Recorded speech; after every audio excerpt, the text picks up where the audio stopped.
Alec Baldwin's manslaughter trial for the Rust shooting is a few months away, but there's some handwriting on the wall, and it's messy. We find the defendant, Halyna Gutierrez, guilty of involuntary manslaughter. So big news in the Rust prosecution. Halyna Gutierrez-Reed was convicted of involuntary manslaughter. She was the armorer. She was the one who was responsible for loading the weapons. And a jury believes her carelessness resulted in cinematographer Halyna Hutchins' death, for which she could be sentenced to 18 months. But is Halyna Gutierrez-Reed the only one responsible? What does this do for Alec Baldwin, who's also facing the involuntary manslaughter charge?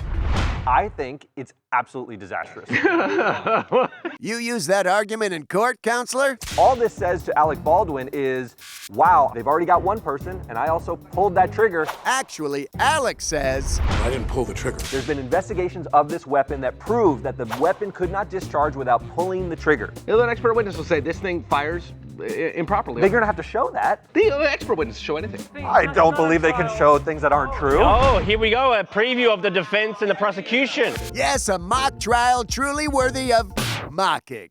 As for Alec's actual trial, He can point and say, a jury has already convicted someone for this crime. And by the way, Alec Baldwin, his attorney hasn't said anything. but attorneys for Halyna's family just said, we look forward to the justice system continuing to make sure that everyone else who is responsible for Halyna's death is required to face the legal consequences. I do think he's now running to prosecutors to get a deal, and I don't think prosecutors are gonna be receptive to it. I think it's cuts the other way. Honestly, I do. I don't like what you think.